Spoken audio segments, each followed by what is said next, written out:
If you are watching this, then you probably know that I talk a lot about infertility and all the things that could be affecting it that the doctors are missing out on, or that frankly they just don't are not educated on how they can affect your fertility. So if you're spending lots of money on infertility treatments, on IVF, on IUI, or like me, you're not even a candidate, we couldn't do IVF, and you're not paying attention to what you're putting on your skin and what you're exposing your body to, you guys, you're missing out big time.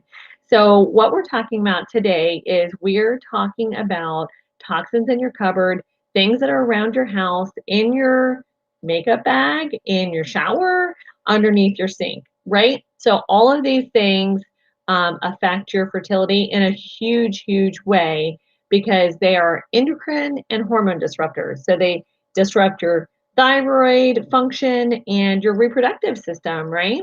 And so we don't want that, not when we're trying to make a baby, right? We don't want any of that interfering. And this is all completely in your control.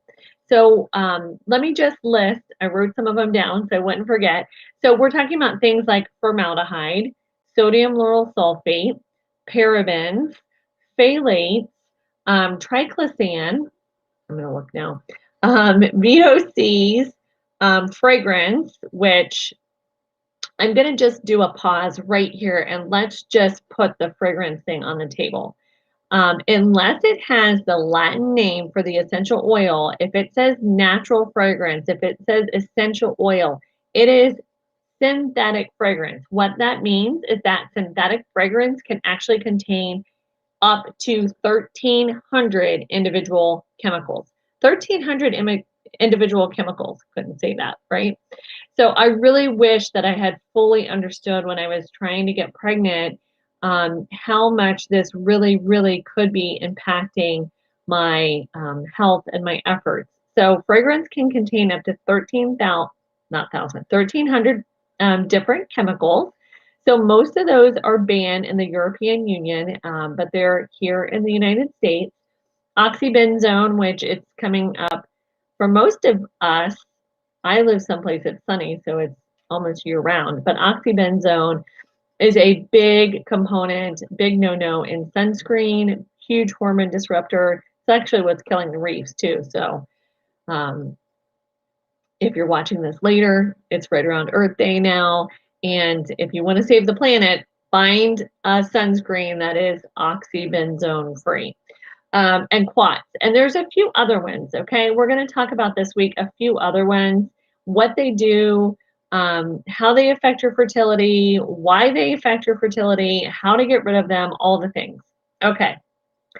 So the thing that I thought that I was doing right was I thought that the FDA approved all the chemicals that I was putting on my skin. I thought it went through some kind of screening process, my makeup, my lotions, my body washes, my hair care products. I thought all that was screened by the FDA. That is not true. Don't trust me, please. I want you to do your research for yourself. I want you to feel empowered. It is not regulated by the FDA. The cosmetic industry is not regulated by the FDA in any way, shape, or form. So my story is, if you've seen anything about me, is that we struggled with infertility. We were told that we had less than 1% chance of conceiving without donor eggs. We were both older, past 35. All four of my boys, spoiler alert, all four of my boys were conceived after 35. My last, I birthed 7 years after I was told that we had less than a 1% chance. And him specifically, I 100% believe that he would not be here had I not made those changes to my diet and my lifestyle. I believe because I made those huge shifts in what I was putting on my skin, that he was able to come into this world. So that's why we're talking about this, right? Everything that you put on your skin is in your bloodstream in 2 minutes.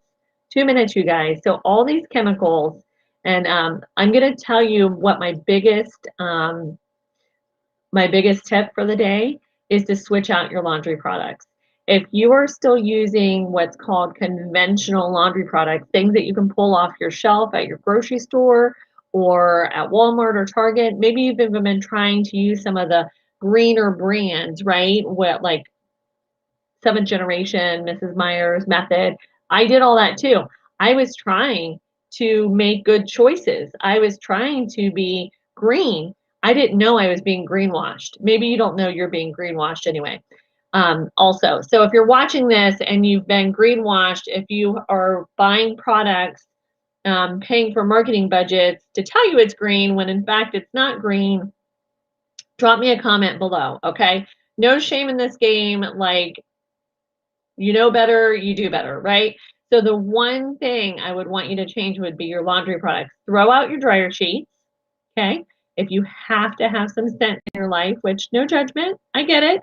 Get some old dryer balls, something like that. Throw them in your dryer. I use them. They actually cut down on your drying time, so that's a win, right? They pay for the cost of investing in the dryer balls. And throw out your fabric softener. Fabric softeners, according to EWG, so it's ewg.org, they just coat your clothes. They just coat your clothes in like a slimy layer. That's what that softness is that you feel. Gross, right? So EWG ranks the conventional products that you can buy, and I used to buy off the shelf.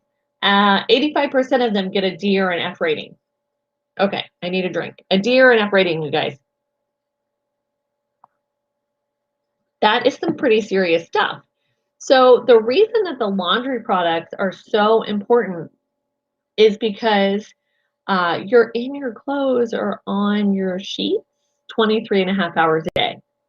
So those products, as they're breaking down, as they're providing that fresh scent, as you're wearing them, you're sleeping on them, they're actually breaking down in order to provide that fragrance. And that's where the quats come in. And we can talk about that. We're going to talk about that later this week in more detail. Hey, speaking of that, if you want to know more about this stuff, if you're interested in getting all the lowdown on these chemicals that I'm talking about, I'm doing a series in my group, Flourishing Through Infertility, on Facebook. If you're watching on Instagram, hit me up on Facebook. And hey, if you're watching right now, hit the like and subscribe button. And when I go live the rest of this week about the toxins in your cupboard, then you'll get notification. Also, if you're watching on Facebook and you want to catch more of this information, Facebook's not great at notifications, so go over to YouTube and search my first and last name and get your subscription there so you get notified when I go live again. All right, so if you're spending money on IUIs, IVF, if you've been told like me that you cannot do those things, we were not candidates for IVF, and you're not taking personal responsibility for what you're putting on your skin, you're doing yourself a huge disservice. So before you freak out and you're like, well, I can't just throw everything away. This has been a 15-year journey for me. This has been a journey of learning and understanding and making changes. So don't feel like you have to go empty out your cabinets. You can. I'm not telling you not to, because it's a little bit of poison is still poison. But just pick the areas. Some people are really, really, really attached to their laundry detergent. If that is you and you have to have whatever that smell is, whatever that brand is, don't start there. Find something else that you can switch out for a healthier, cleaner product so that these things do not continue to bombard your body and create a huge biological load on your system. And remember, we're talking about this because it's hormone and endocrine disruptors. Okay, I am over time. And if you have any questions, just drop them in the comments. Let me know if you've been greenwashed, and I will catch you tomorrow. I'll be right back here talking about some individual chemicals like formaldehyde and the quats, which is just kind of fun to say. Anyway, health and blessings to you guys. Have a great day. Bye-bye.